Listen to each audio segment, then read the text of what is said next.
Hey, Mike, look at this. Oh my God. How did you get that Harvey Weinstein action figure? He's just missing his walker. Well, I guess it looks like it's killing itself, so maybe it's a Jeffrey Epstein action figure.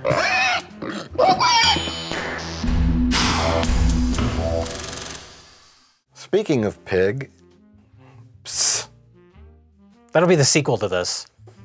When Nick Cage joins like a military group, Yeah. to go and search for a colony of pigs.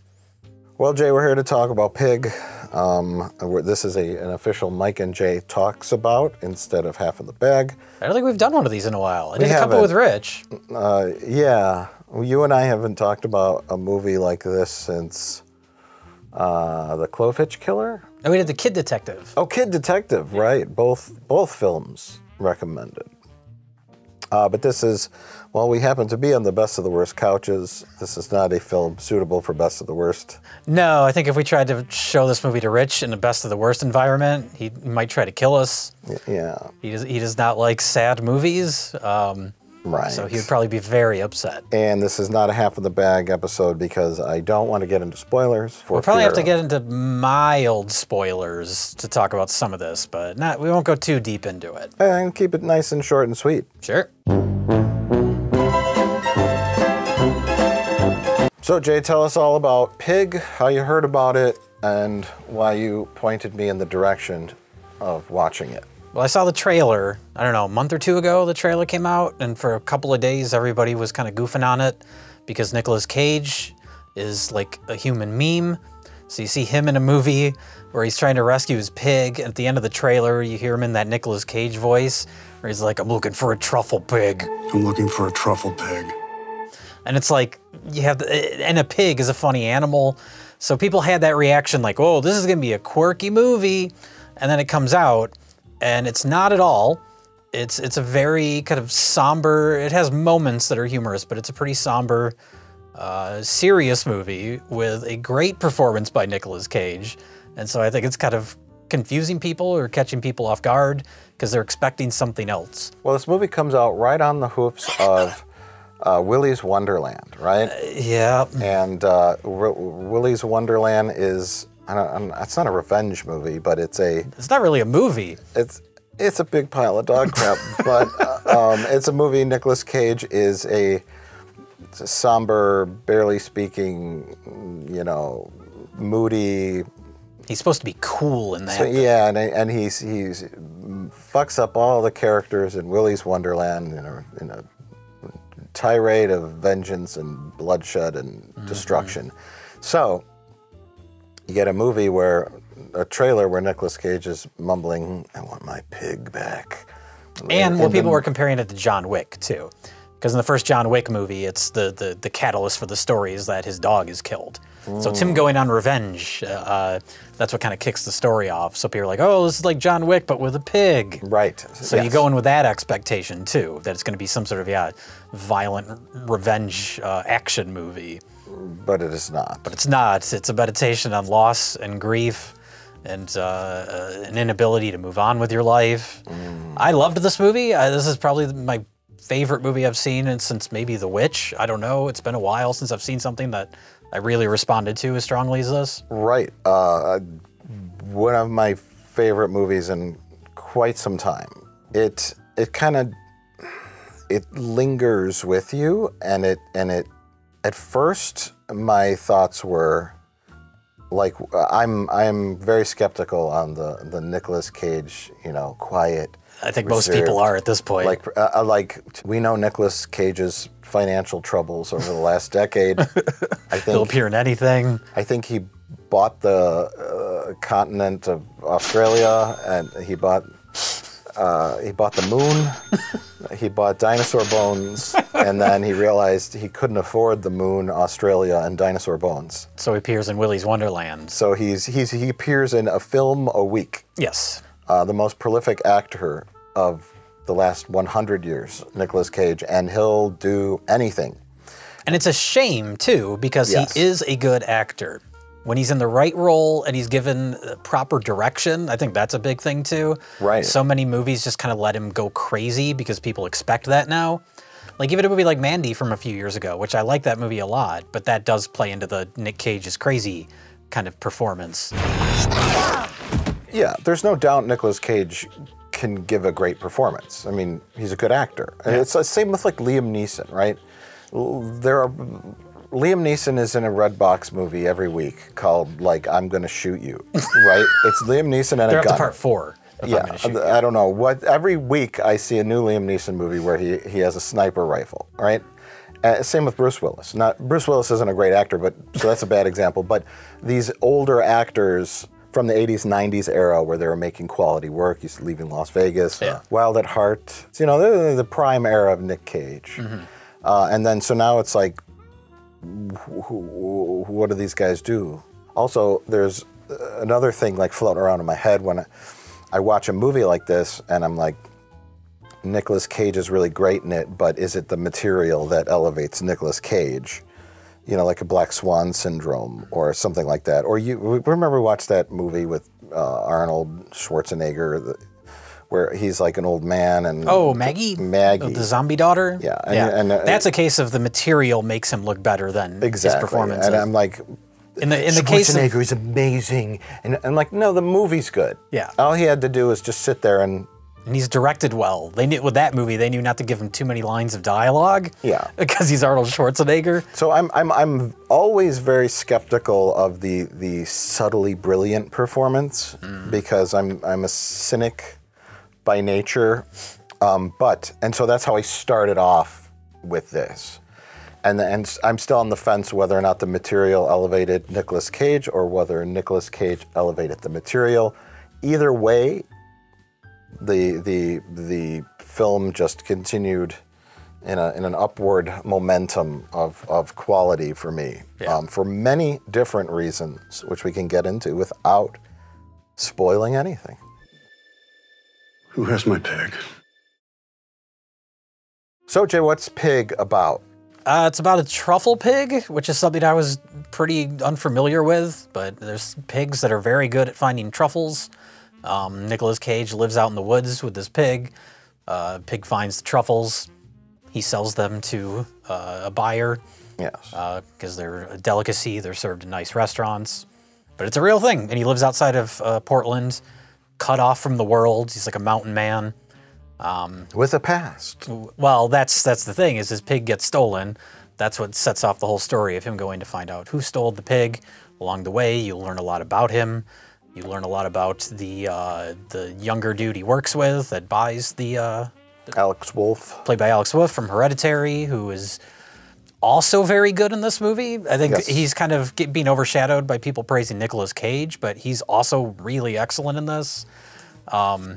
You know, he has a famous, powerful father, and he's kind of living in the shadow of his father. And I noticed there's 2 moments in the movie. There's really great editing where it cuts to the next scene abruptly.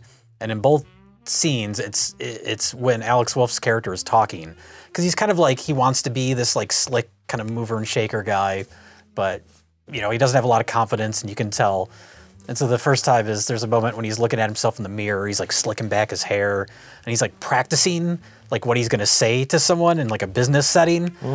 And just in the middle of him talking, it just awkwardly cuts to the next scene, and it's like the movie doesn't even have respect for him. Right. And that happens one other time later in the movie too. Yeah, I mean, the reason why I think I really liked this movie was it was, to use a food analogy, it's like a well-composed dish, you know? And where all the elements work together. Because when I kind of heard about this movie and you talked about it and I saw the trailer, I was like, okay, it's gonna be like him in the cabin, like sitting around, and it's gonna be a slow-moving kind of bore thing. And I'm like, it's not gonna have but it has a very, it's actually 90 minutes, and it's broken into 3 segments, like perfectly, and it actually has intertitles that say part 1, part 2, part 3. Yeah. And it's him on a quest to find his pig. I'm looking for a truffle pig. It never lets up with that forward-moving narrative of his journey to find his pig, and he's tracking the pig down. I mean, it's like a hero's journey arc. Oh yeah. And he starts off like just down in the gutter. You establish him, and he goes on this quest, and that's your narrative. And at the same time, it's also like a slow-moving, self-reflective kind of character movie. Oh yeah. Where, like, I'm so glad that they never, it didn't become what everyone thinks it was, where he's like punching people. Well, it always feels like it's on the verge of doing that. Right. And it never does. Like the closest is early on, kind of a weird scene. You discover there's an underground fight club specifically for restaurant employees. And that's when I was like, okay. And he's like, you know, you got to fight someone to get the information you want. And Nick Cage is standing there, and he's a big dude, and he's fighting the small guy, and just gets his ass beat, like, immediately. And then the movie goes on, and it kind of gets, like, quieter and more somber and more emotional as it goes along. That's, he got some information from that ass beating. So there was a purpose to that scene. But yeah, that if I were a judge on Chopped, right? Continuing with the food and chef analogies, like they get like one of the contestants on you watch Chopped. Oh sure, Chopped is Everyone great. knows about Chopped. One of the contestants delivers like just this fucking perfect plate, right? But they have to keep the suspense for the show going, so you don't know who's going to get chopped. So the pork is cooked perfectly. This side you added some color here with this. This is bright and delicious and then they're like, you gotta say something bad. Oh, well, the sauce could have used a little more salt. Then you had the dramatic stinger. Like, you got it. I thought that was a little bit safe as well. But if I were to, out of this perfectly composed dish, if I were to find something that didn't quite like work for me on the palate level, it was that kind of scene, because I was like, it's neat. But it does kind of work in the sense that it makes you think the movie is going to go in a much different direction than it does. The intention was to kind of mislead you a little, but it also shows like he's respected, he's known, and it's literally like the underground of the restaurant business in Portland. Yeah.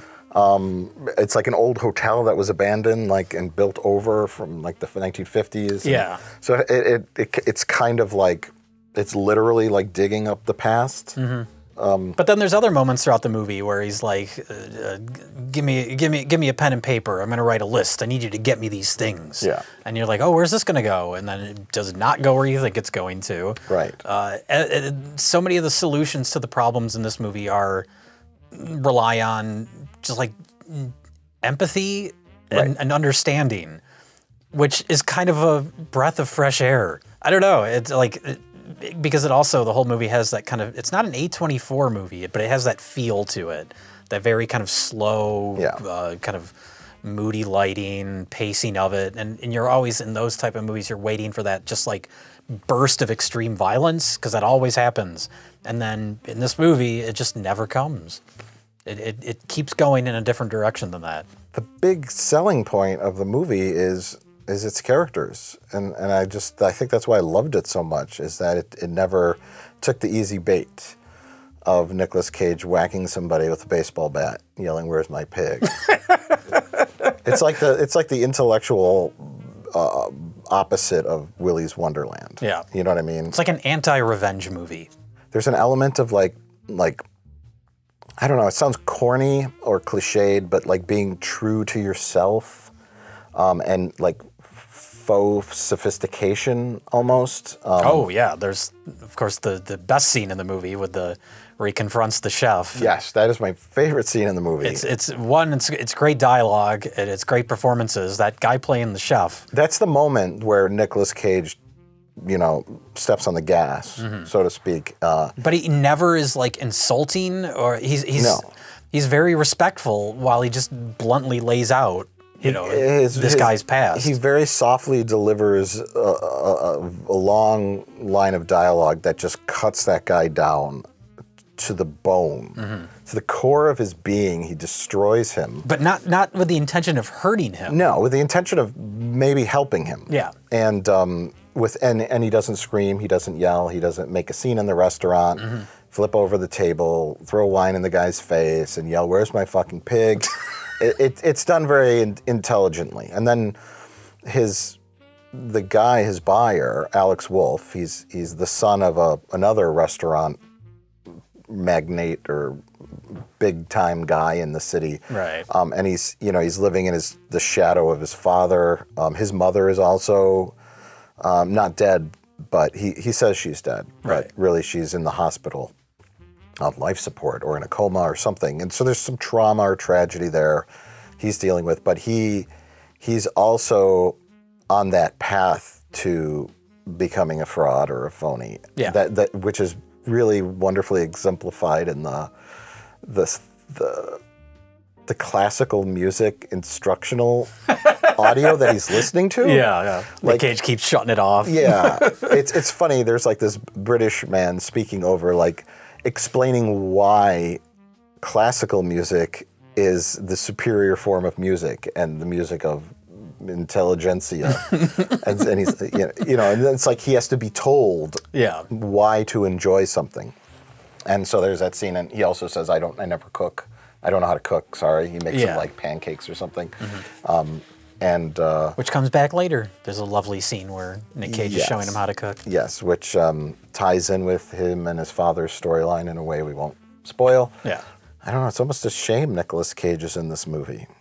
Because you think people are looking at it from the wrong kind of mindset? I don't know. I'm glad Nick Cage is in this movie. I think it is a reminder that he can be a really great actor. So obviously you're going in with certain expectations, but I think that's also one of the things that surprised me about the movie is just how good he is in it. Because you were wondering earlier, does he elevate the material or does the material elevate him? I think it's a little bit of both. I think the material is great. I'm sure in the hands of a different actor, it still would be great. The plus with Nicolas Cage is this movie's clearly not a huge budget picture. And the filmmaker... It's his first feature. If it was, it might have flown under the radar if it didn't have a name in it. You know what I mean? Yeah. So that's a helpful I was thing. wondering about that too, as far as it gaining traction, which is the trailer came out a while back and people were kind of joking on it. And now that it's out, I feel like this is the perfect movie to release same day theatrical and VOD, which they didn't. And I think that would have helped it gain some momentum if it had VOD as well. It should have been both, yeah. Unless their strategy was to release in theaters, get good word of mouth, and then boom, drop it on VOD. Maybe. I'm assuming they put it in theaters. Does the Academy still have that archaic rule that a movie has to play in a movie theater? What's the Academy? Motion picture farts and entertainment Academy or whatever it's called. Oh, does that still exist? Oscar the Grouches, whatever. I don't know. Where they just hold it in like a bus station? How pathetic. It's at the VFW hall. That'll be next year, yeah.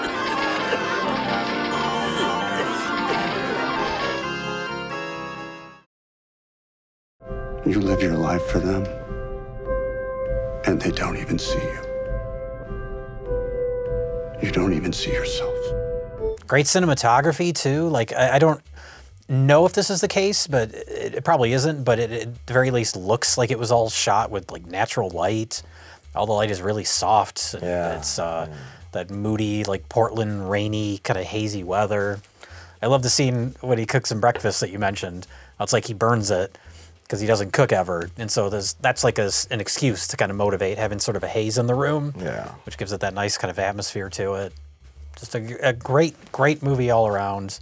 And also, like, I mean, as we've said, it's not a violent action movie or whatever. And obviously, like, I'm not going to say anything bad about horribly violent movies. I think they're fun. But after the last, like, year and a half, to see a movie that's relied so much on, like, empathy and opening up emotionally, like something that goes so far in the opposite direction of a violent action movie. Yeah, and without overdoing it. Without being schmaltzy, yeah.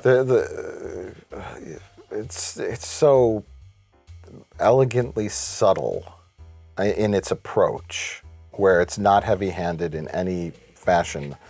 There's obvious like movies that are just like they're made for that, like a tear jerk bait. Could that be a phrase? I don't know. Where it's like you take obvious elements and you plug them in, and then you get your emotional response. That's almost like just concocted, Yeah. or it just seems so like prefabricated or done before, you know. But this has those sad elements in it, but they're very buried beneath the surface, much like a truffle. Oh my God. And you have to kind of dig them up, and they connect with you on a personal level that you didn't expect. Yeah. And it's not really like shoved right in your face. I mean, they don't even, when Alex Wolff goes and visits his mother, he doesn't even have the courage to go in the room. Yeah, you never see her. And they don't even show her to us or tell us what happened to her.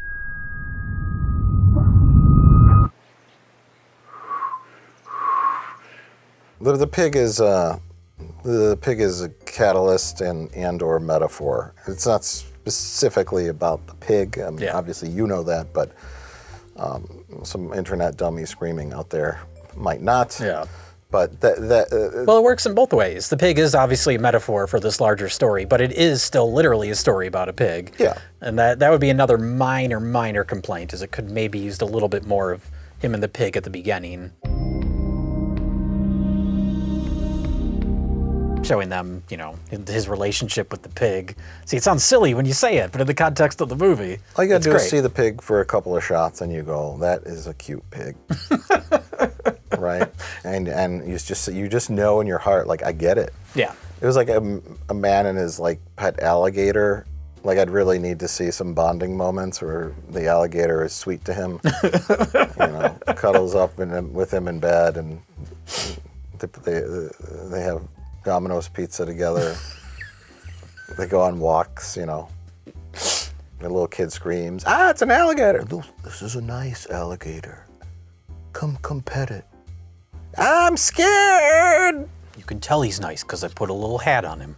Right, he wears a little hat. Yeah. They go shopping. There's a montage where they buy clothes, like an 80s montage. They walk past a little display with alligator boots, and they both look at each other and go, we would need that for an alligator. Okay. But a pig, you go, I got it. Cute pig. Pigs are cute. Yeah. Done. Despite the slow pace, it never lets up. There's never like this where it starts to get dull. It keeps changing the scenes.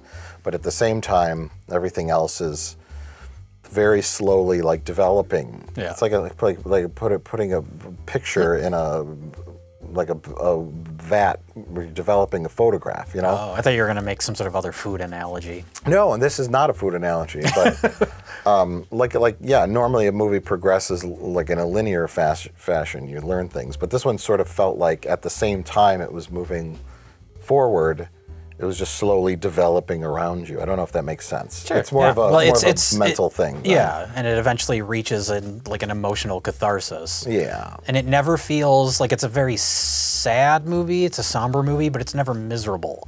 Right. Which a movie like this that focuses so much on the sad aspects of life easily could fall into that.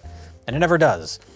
It ends with not exactly hope, but the resolution. Resolutely, yeah, opening yourself up to allowing grief in, which leads to healing. Sure. Which is something he's been kind of avoiding for the last 10, 15 years. So. Right. A lot going on in a very simple way. Mm-hmm. You want to be able to watch something, absorb it, have your own emotional response to it without being spoon-fed. Here's what it is. Manipulated, emotionally manipulated. Emotionally manipulated, or having your intelligence insulted. Like, now we need a scene where he fucking smashes through the window. Maybe he sees his pig being loaded onto a truck, and he's got to get. We need some action in this second act, or people are gonna fucking fall asleep. So he's gonna have him smash up that restaurant like a crazy man. I never fell for the easy traps. Nope. And it gave you, the audience, the respect to kind of like digest what was happening in your own way. Mm-hmm. And it's just very refreshing. Yes. It's a palate cleanser between superhero movies Yes, after a disgusting, filthy meal like Black Widow, have a nice, ice cool lemon sorbet afterwards. And you're like, hey, I remember when movies made me feel things. Movies still make me feel things. I feel regret most of the time, but movies still make me feel things.